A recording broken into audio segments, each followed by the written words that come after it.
Hi,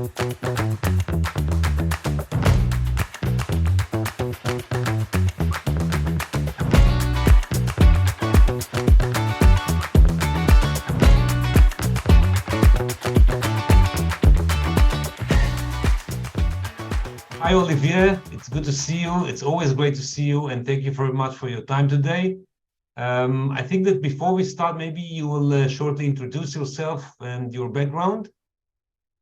Yeah, good morning, Gil, and thank you for inviting me. Always a pleasure to see you as well. So I'll try to make it very short, to make a long insurance journey, but very short. I've been in the insurance industry for 30 years. I started as an insurance broker when I was 23. I'm now 54. Well, basically, I've done pretty much everything you can imagine in the insurance industry as an entrepreneur. I created MGAs, both B2B and B2C. I acquired a full stack insurer 20 years ago. There was an empty shell with licenses and the balance sheet. And I also created TPAs, and last but not least, I created a software company, SaaS software company, producing back offices for insurance company that was headquartered in the US. So I've done both entrepreneurial adventures in Europe and in the US.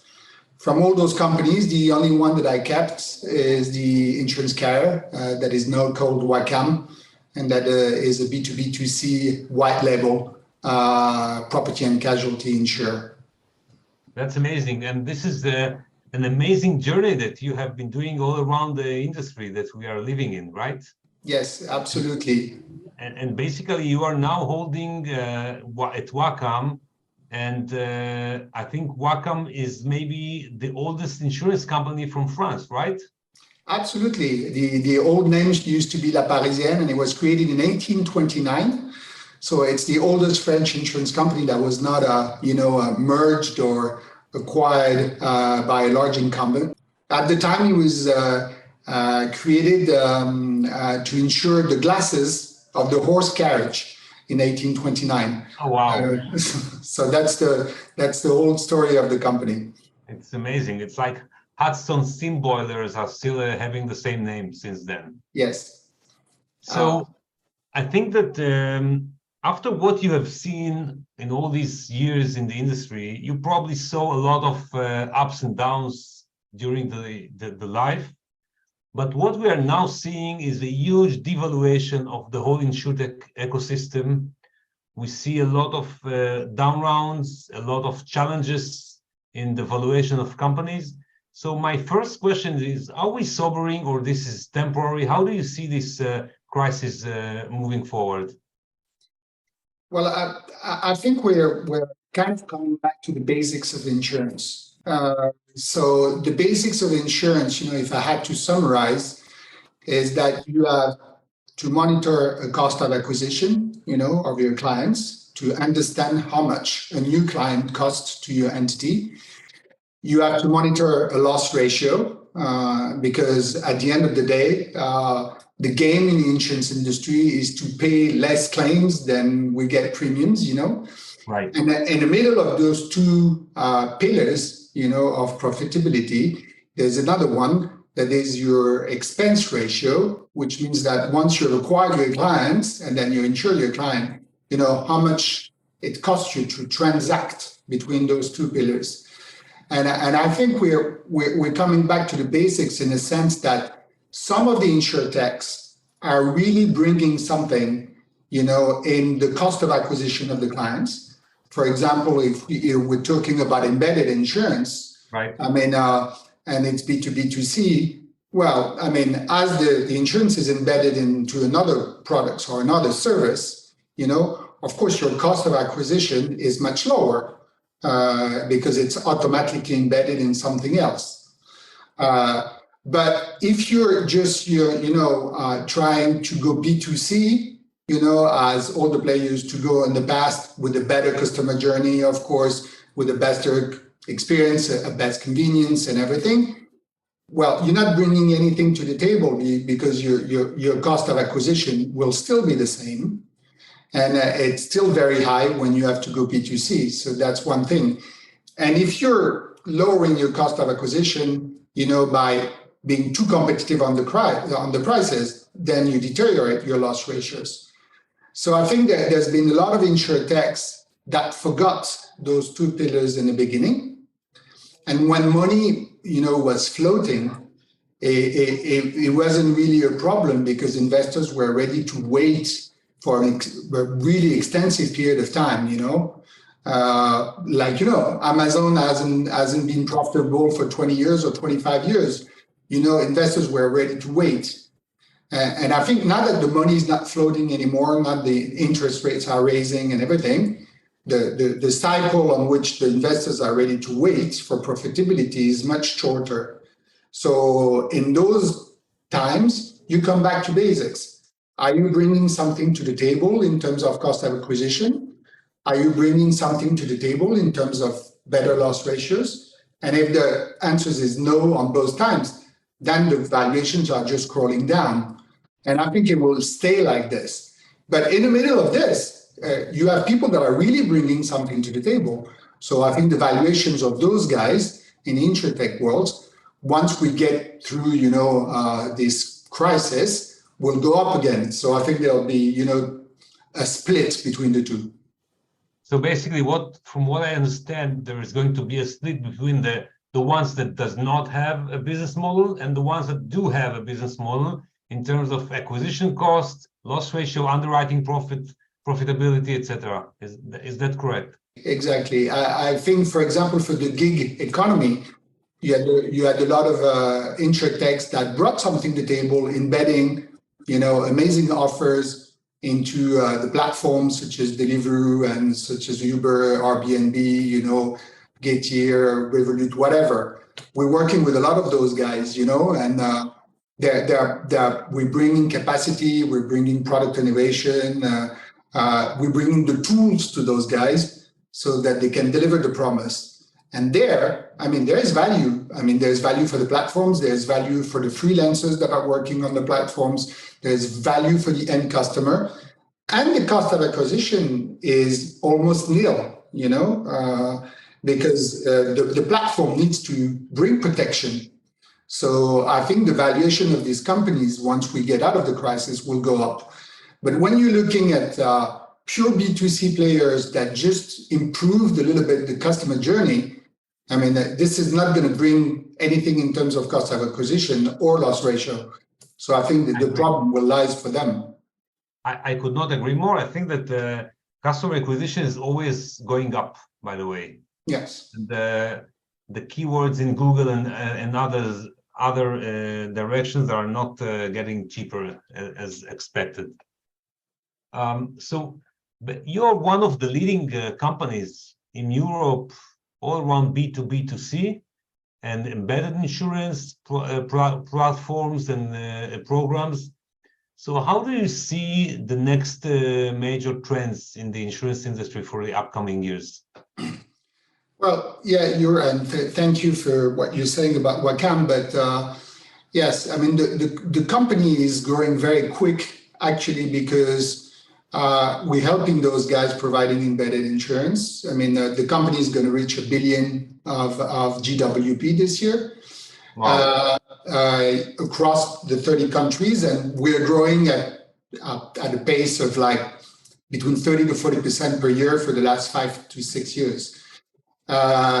We've chosen by being B2B2C not to finance the cost of acquisition. This is financed by our distributors, so clearly.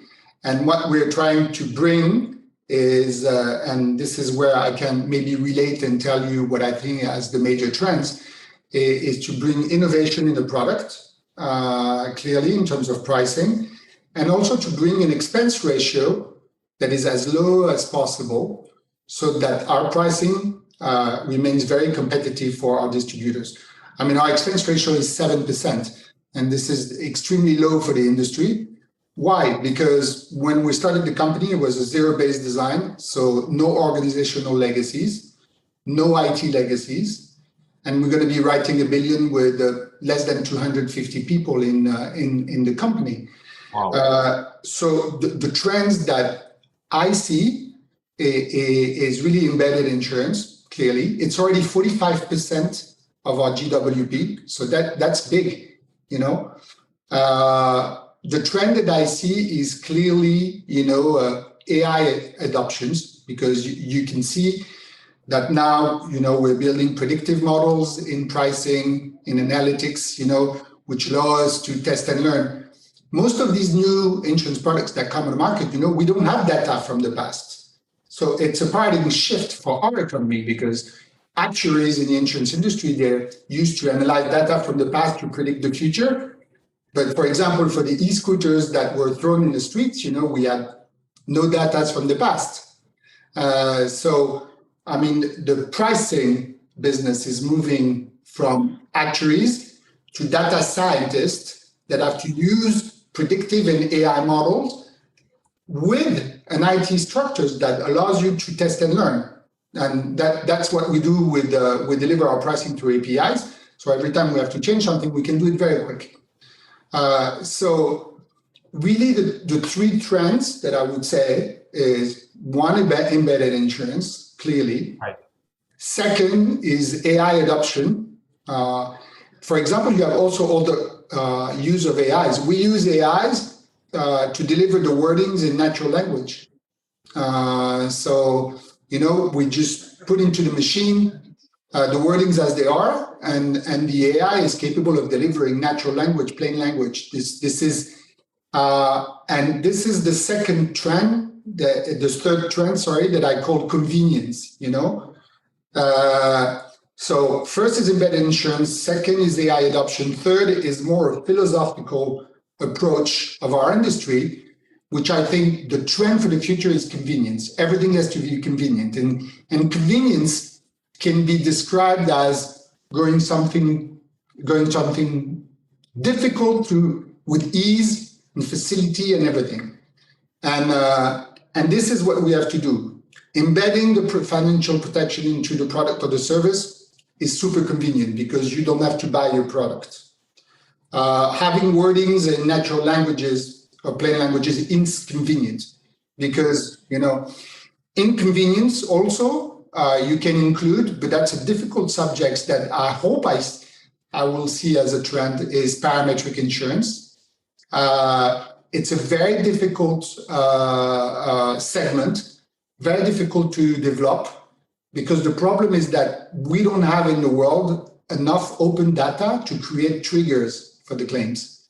So now parametric insurance is very much dedicated to, weather and climate. We do things with partners, for example, in Germany, where through a trigger on the weather, we give a fixed amount to people based on the climate and the rain and stuff like this. But this is not enough data, and the more the world will move towards opening their data, the more we will be able to find new triggers so that we can build parametric insurance products. And this is again going towards convenience, because your claim is paid automatically. I'll give you one example, and I'm sorry I'm speaking a lot. No, that's great. That's awesome. That's fantastic. We are ensuring, for example, in Greece, delays in the ferries. Right. When they go from one island to the other. So we repay the price of the ticket if the ferry is late. We get the information from the ferry company. It's not an open data, it's the private data, but at least we're getting the data, and the people are being reimbursed for their tickets automatically without claiming anything. And this is what I call convenience as well. I think that you might be doing this with one of our portfolio companies, with Pattern. Absolutely. So exactly. It's funny, but that's why I mentioned it. It's funny, but I totally agree with you, because we see a lot of databases now being opened and providing more and more capacity for parametric insurance. I think maybe the best example is to build parametric insurance for degradation of EV batteries. And we see this now getting into the market, because there is now more and more data sources. I not agree more. That's correct. So the trend, the more data sources we will have, I think the more this trend will just like blossom, And And it's part of the whole philosophical movement for me of convenience, you know.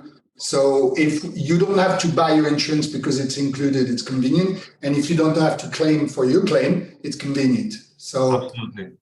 Wow, that was fantastic, Olivier. Thank you very much for sharing all these huge knowledge with us. And I really appreciate your time and you joining us to this interview. Thank you so much.